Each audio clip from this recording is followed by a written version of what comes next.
Hi everyone, I'm Charles Wong, Executive Director of Jaya One Property Management. I'd like to welcome everyone to our broadcast for our announcement. As always, this is something that we do where we broadcast every Sunday, and we usually record this broadcast on a Thursday, which means every Monday to Wednesday we receive feedbacks on all areas, especially relating to this whole COVID-19, our movement control procedures, any operational changes with respect to these new guidelines released by the ministry. So I'd like to just put on record that the date of recording is on the 11th of June 2020. The time now is approximately 8:16 p.m. We've received overall 7 feedbacks. As usual, I'd like to just give an update over our COVID-19 count. Over the past average 7 days, we have seen an average of 52 new cases being reported, with the lowest case on the 10th of June reporting 2 new cases. That's a big step forward. We hope this count, the new cases, remains low. As for statistics of feedbacks, out of 7 feedbacks, 3 are from the residents and 4 from the commercial. We have seen 3 online feedback forms. So again, thank you for using our online feedback forms. We received 2 from emails, 0 from WhatsApp, which is a big improvement, and then 2 from our Jaya One Facebook. Once again, I really like to thank everyone for using the official communication channels that we have advertised, and we're really thankful everyone in participating in the way we work our 7-day cycle, so thank you for all that. I'd like to just move on to talk about some of the changes that we will be seeing coming in the month of June. Let's start by environmental design. We are currently in the process of experimenting, particularly with our retail restaurants. How can we make social distancing work, but work in a way that is design driven, that the experiences for customers coming to eat, to dine and shop can still be done safely, but that it should look good. Right, so we've tested out these environmental design aspect. While still maintaining social distancing. We tested out in the square with Starbucks, with Tommy Tong Chai, and also with Three Stooges. I think the outcome was very successful, and we've seen a lot of positive feedbacks. This goes to demonstrate that even with social distancing in place, we can still make it look good, we can still make the experience very welcoming. And so we are going to start extending this this idea to the school and all the other restaurants around Jaya One. So my marketing team is starting to going on ground, visiting restaurant by restaurant to try to impress upon them that there is a better way of creating social distancing, but at the same time making sure that the environment experiences should not be forgotten. So this is going to be an ongoing process. We hope by June we will see a lot of improvements. We hope to, in the process of it, we hope to welcome a lot of diners and shoppers back, but it's going to take time because Jaya One is still slowly reopening back, so it's not going to happen overnight, but we hope to get there soon. The other major next improvements we're going to make is going back to revising and reviewing and revising our movement control procedure. I think for most of most everyone are now aware that we have this movement control procedures where we look at the checkpoints, lifts, contact tracing, we look at emergency response, we looked at how to separate usage of lifts. We talked about delivery and restricting the use of delivery, people accessing certain areas. One of the things that we're going to be introducing next actually is we've received some feedbacks regarding that a lot of the offices, especially in block A, B, C, D, don't get tested don't get checked in terms of temperatures. So we thought of actually moving our temperature checkpoints instead of putting currently in 2 locations that we have. one of the means to actually expand on temperature checking is actually to check cars as they come in. So effective from Monday next week, we are going to be putting in place 3 checkpoints at the car parks coming in. So the season parking plus another 2 incoming to P1 and P2 will be going through a process where there will be a security guard there, and this process will enable us to check the temperatures as cars are coming in. We are nervous, no doubt, because we're not sure how this will affect the operations as cars are coming in, especially during the lunchtime, which means once cars are checked on the inside, they can start to flow into all the malls, all the other places without the need to further check at the entrance. We will, however, maintain 2 checkpoints, one on the ground floor of the school and the other one on the ground floor of the square. We've gone through a lot of process to ensure that if at all we do detect any temperatures reading on the entry coming in at the car park point, we'll have a procedure to handle that and escort those vehicles out safely. Equally, if they're coming in for clinical reasons and they have a fever, then they'll be escorted to the clinics. I hope this will be effective and hope this will improve our checkpoints and widen our checkpoints. The other area I'd like to kind of put, this will appear on your screen. We kind of, someone brought up a question last weekend regarding whether all security guards or foreign workers are being screened for COVID-19. We talked a great deal about making sure that these workers will be going through a compulsory one-time test, and that these workers who works here will have a certificate to validate and prove that they don't have COVID-19.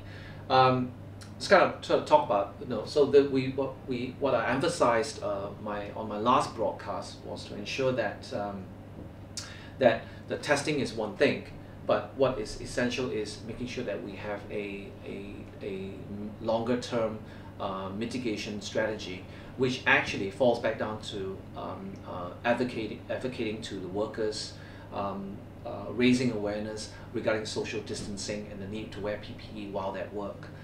So what appears in front of you is just an example of educational programs really highlighting the pertinent practices that they need to adhere to while at work. These procedures, some of it will include penalties, will be served to all the companies, and from 1st of July onwards, we expect all companies providing services to Jaya One that they need to adhere to and comply with. We're going to make this mandatory for their contracts, so that means we will be renegotiating all their contracts to ensure that this sort of new norm SOPs needs to be written into their contracts. So we're glad that we're moving on, and we should hope to see full compliance by the 1st of July. Right, now that I've kind of done with sort of bigger announcements, let's look at some of the questions that we have received, and I'll answer one by one. Okay. We're so sorry that some of our customers have experienced that. Well, I know I've had announced on several occasions that we will be looking at wanting some air-cons or light dimming some lights in various locations in Jaya One. This particular area is actually at the retail link in the school, and this is in an effort to try and conserve cost, being one of the reasons economically we're all very badly affected by what's happening. We hope to conserve these costs so we can pass on the savings back to our customers, to our tenants. So with this particular case, what we can try, and maybe it's just to switch on some of the air-cons in those areas whom will be directly affected by, customers are affected by this area. So there are about 3 air-con units in this area, within the P1, within the Ama Kitchen sort of row area. So we're going to switch those air-cons on between the period of from 12 p.m. to 2 p.m. So hopefully this will provide some improvements in the thermal comfort, and we hope this would manage the situation better.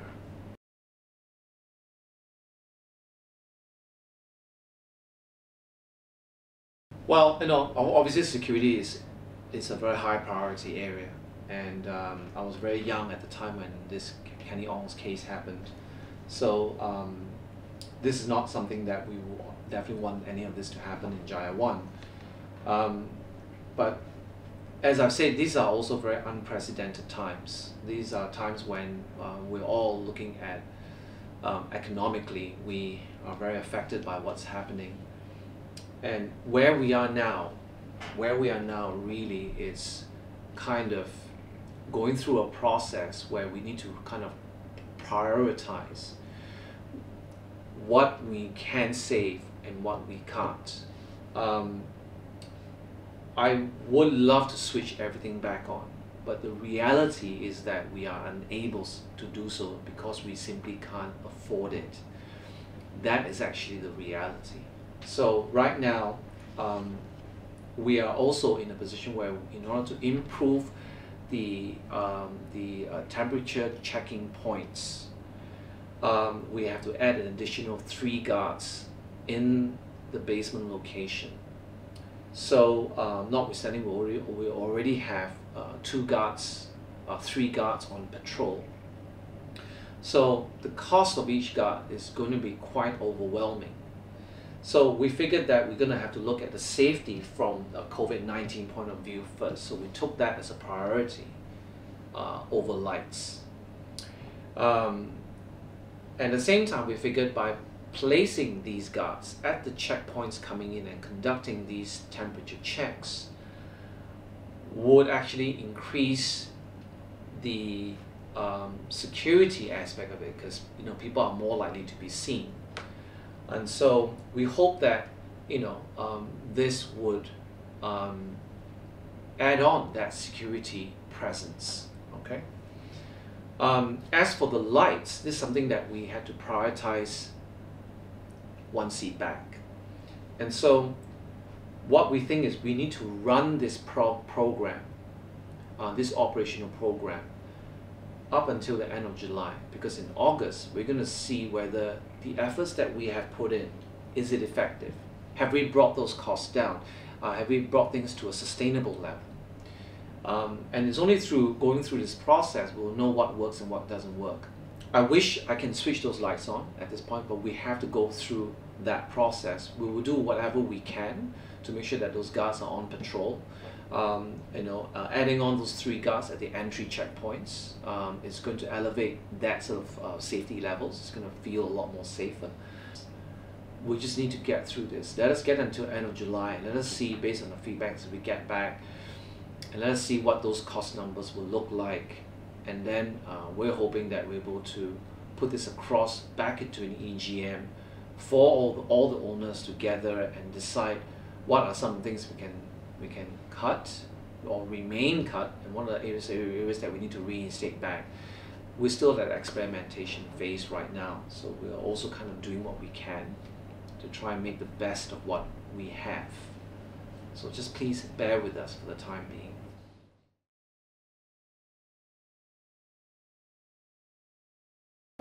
Basically, prior to the MCO, in the EGM of 2019, in November, we passed a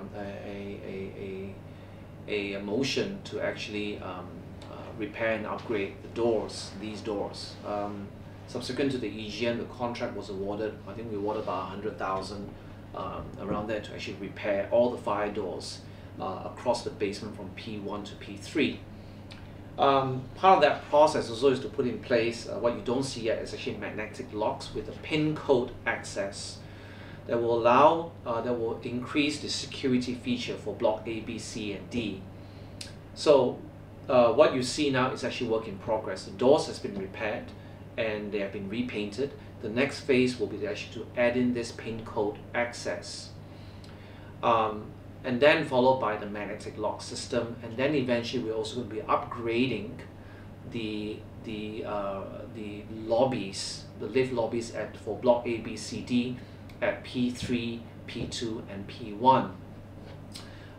This is part and parcel of actually improving the environmental design and the security feature for these lobbies. Obviously, these plans were put in place prior to the MCO. Okay, the contracts have been awarded. It's actually in progress still. The works are slow, no doubt, because of what happened, but we're putting all those plans back on track. As for touching those doors, those doorknobs, you most likely need to handle them with your own hands, and my suggestion is for you to make sure you disinfect your hands once you get into your office premise. But this is actually something that we got to put in place. So I think this was the plan that was already approved in the AGM. We're simply seeing it through. So my hope is that sometime by maybe August that these works may be completed. So it's still an ongoing process. Thank you.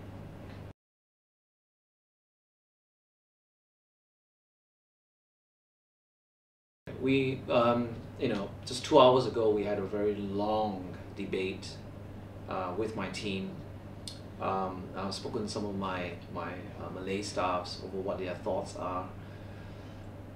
We have a lot of concern over this, although I think the ministries or relevant authorities have actually allowed this, to allow Suraos to reopen. To be really frank and honest, we're actually not comfortable opening the Suraos for one simple reason: is we don't have the ability to actually police and enforce social distancing rules. We will rely on the participation and respect of users going to Surau, that they will maintain social distancing.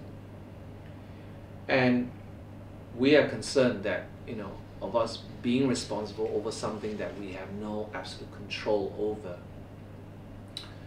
However, we respect that this is something that is obviously very sacred, and so even with the fear that we have, we will support the government's decision to open Surau. And what we'll do is we're going to spend the next week to reset the Surau, and we hope to open this not next week but the Monday after next week. Okay, there's going to be some changes, no doubt. All right, and so we're going to put up educational notice to remind people of the need to have social distancing. However, in terms of the local floor mats, possibly even the Qurans, the books, we're most likely going to be removing that. So we're going to ask users to bring your own. I think that is the safest, to avoid the least contact with other things that might be there. We will look at disinfecting on a daily basis. So we're kind of still working out how to safely do this as much as possible. So give us the whole of next week to kind of put this together. And I pray hard that everyone will respect the social distancing rules while going in for prayers.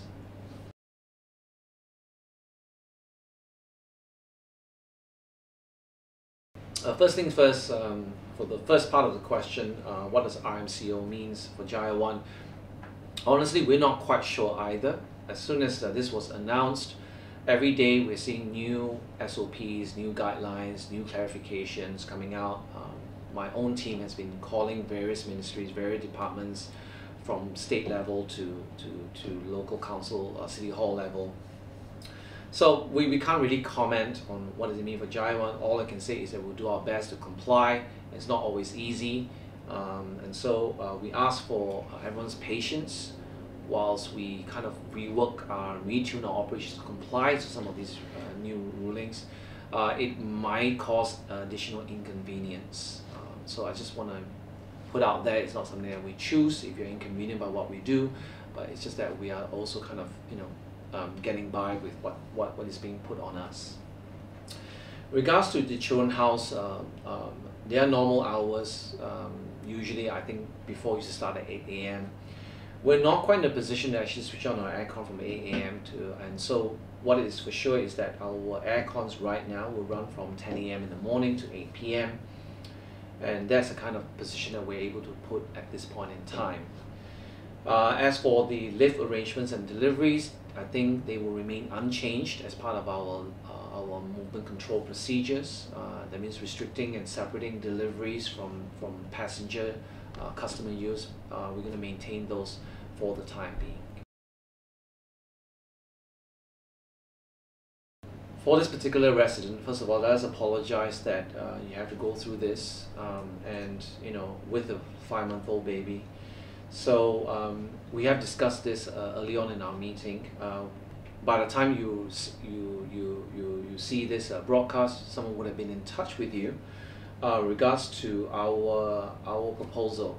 So first thing first is the reason why there is no direct lift from level 8 to level P3 is really part of our earlier movement control procedures. So access to J1 and J2 from the P3, P2 and P1 is off limits for the time being. The best route to really take from level 8 to P3 actually is to still transit at level G, make your way across the square, and then into block H. There are 2 lifts there just by the Cafe Chulo. Take the lift down to P3, and then you will find that there are ramps and disabled and stroller friendly ramps for you to get onto your P3. So that would be the most stroller friendliest route. To further sort of improve on that, we've spoken to our car park. We'll be more than happy to temporarily accommodate and relocate your car park nearer to those lifts at block H, so that you don't have to walk as far to just kind of so that's something that we can accommodate. I think my customer service will be in touch with the person who will make this complaint, and we try to improve the situation for you.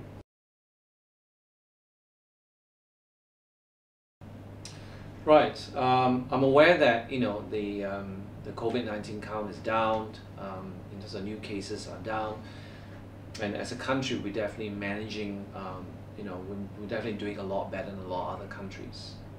But I still feel that this is not the time to let our guard down too much, and so our MCP movement control procedures should still be intact. Whereby we want to still separate the deliveries and the parcel deliveries and food deliveries, and want to limit and restrict them entering and using those lifts as much as possible.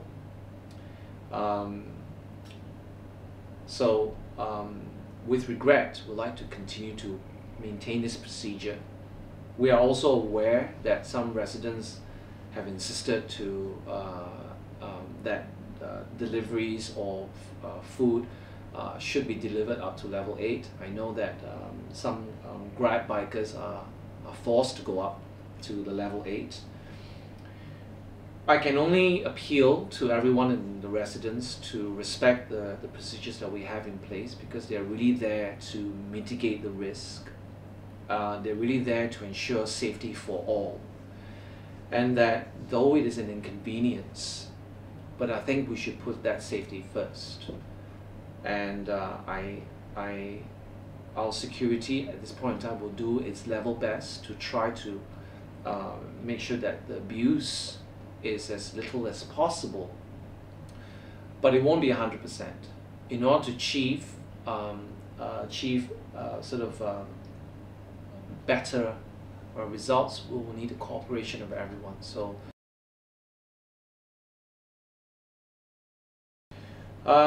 we have found generally this has been the most effective way of communication. I understand that I'm not the best person to watch, and I'm sure there are segments that that may not be relevant, but we found that this is by far the best way to stay in communication with everyone. So again, this is not something that we basically prefer a video channel for the time being. So I mean, what can I say? Well, we look forward to more announcements. We are trying to I think that the aim now is, as we reopen Jaya One, we're going to do it safely, but also want to bring back the business. We want to hope that people will come back and shop and eat back in Jaya One. So that's going to take time for us to get there. We understand that, So there's going to be continuous changes now. I mean, as far as more and more procedures, we're going to review a lot of our MCPs moving forward. We've come out of the lockdown already, and I think we need to evolve, but we got to do it safely as well. So in the meantime, we continue to appeal for everyone to support the measures that we put in place, so please help us stay ahead of the curve.